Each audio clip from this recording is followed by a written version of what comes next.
Mammoths have been actually so central to a lot of human cultures. I was obsessed with Arctic history. She just is selfish. She just wants to live her own life and she hides in a coal mine. So I made that story and I want other people to experience it. My name is Wendi Yan. I imagine worlds inspired by science history and also cultural history.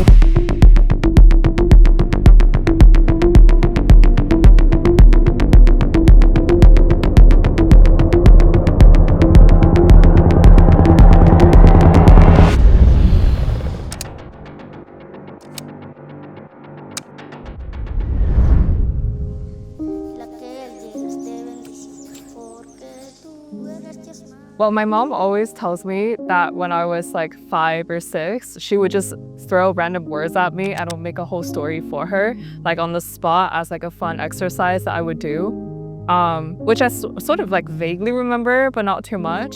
But I do remember when I was in elementary school, I would write a game on like a notebook that I would keep to myself, and I would buy a lot of stickers, and I would have people in my class sign up for my game, like as if it's like an online game, but everything was on paper. And I was like, I would draw people's homes, I would draw their pets, I would like put the stickers on to like decorate their space, and I would have like a story in my game world for them. And things like that, and whatever I'm doing right now is kind of just an extension of whoever I was back then.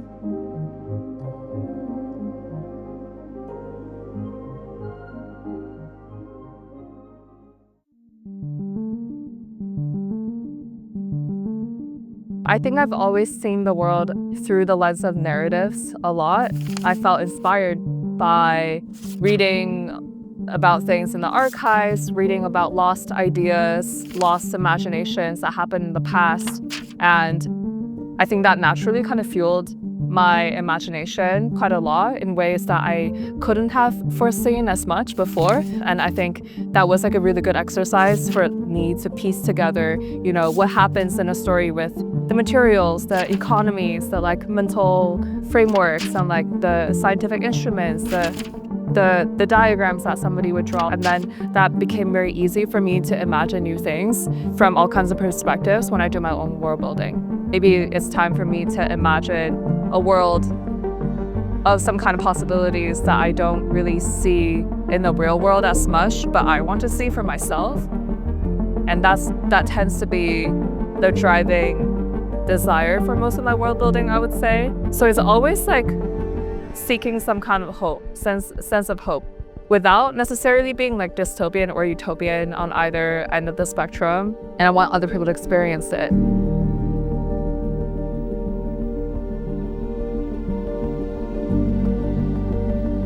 There are a lot of moments in time that I want to go back to.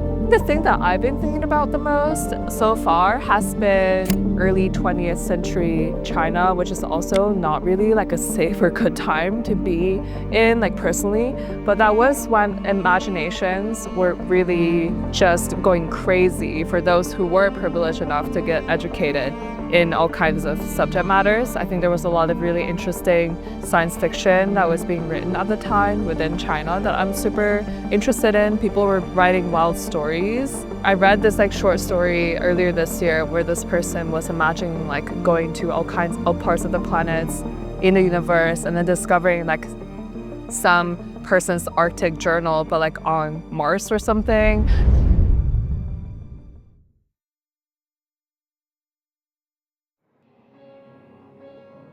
My body is the tip of the ruler, the measurement of which reads, future.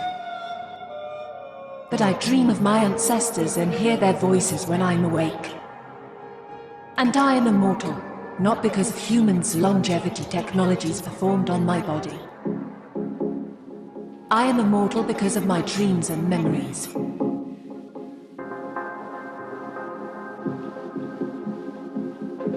I made the animation film Tale of the Mammoth Goddess because I was investigating what's happening to our definition of nature and technology. Several years ago, I was reading this anthropologist's work on synthetic biologists. It's called Synthetic. Sophia Ruth is the author.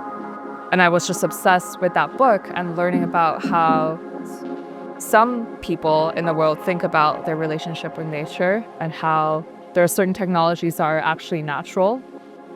Versus obviously there's a lot of people in the world that feel, well, maybe we shouldn't play around with genes because that would be like playing with God, for example. Through reading that book, I learned about mammoth extinction. I learned about how there are scientists in the world right now who are trying to resurrect mammoths and other extinct species. But then of course, mammoth becomes this symbol that becomes so captivating for us because we associate it as with prehistory, as like a megafauna that sort of came before. Mammoths don't belong to the same time as humans do or human civilization does. And I immediately knew that I wanted to imagine the brain or like the mental landscape of a mammoth that does get resurrected. So I spent a year basically learning about the science of it. I have a room for my ancestors, a bigger room for my emotions. And this is for my last moment. Mammoths have been actually so central to a lot of human cultures in all kinds of ways. Humans have excavated mammoth fossils, from the soil, and they would be like, wait, what is this thing that we're discovering that we have never seen before? And so they would come up with all kinds of stories about mammoths. And so it was very fun to imagine that story, to imagine what that mammoth would do. And I wanted to think about this mammoth character as this being with a lot of agency. She wants to make choices for her own life instead of following what humans design her to be. We want these resurrected mammoths to be to be walking on the Siberian tundra to basically help us restore the environment, restore the balance in atmospheric composition. But maybe this mammoth has a lot of character flaws. She's not a mythical, sublime creature that we want to imagine her to be. And she just is selfish. She just wants to live her own life, and she hides in the coal mine. I wanted to just bring her to life, so I made that story. My home is so big, you wouldn't believe. I have a room for my ancestors, a bigger room for my emotions. And this is for my last moment.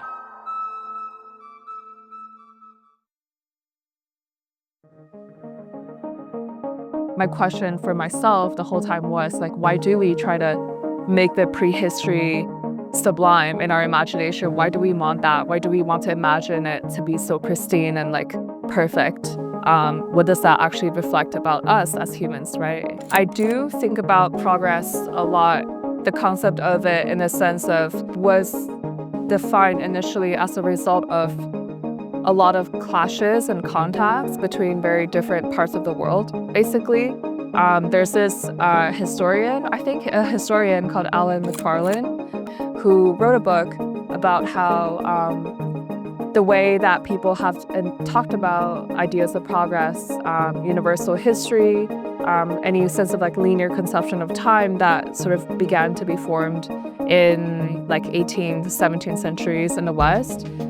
What was sort of like a result or like a product of a much more expansive contact with the East, basically like the Western world and the Eastern world. I feel like you can try world building from all kinds of things as entry points. I tend to think about things from an individual standpoint. For me, it's always like, oh, I want to imagine like some non-humans or nothing or entities that just never existed in the past. And then I'll be like, okay, what is the time period?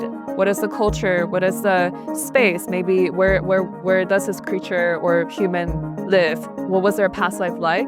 What were their influences? How did they learn about the world, shape their worldview? And then how do they imagine things in their own head? What is a dream that they might dream at night? Like, I think I kind of like always try to relate. I feel like it's easier when I start from individuals because I know how I have been shaped by different cultural influences or different things I read. I know that I was shaped by all kinds of forces in the world. And I am also limited, right? I'm not AI. I was not trained on like the whole world's information. I am so limited. And that's what makes me unique as an individual. That's what makes everybody unique in their own ways. So I like to think about world building from a specific subjectivity or a certain self to begin with that is limited in their own right. And then I'll begin kind of mapping out the world from their perspective.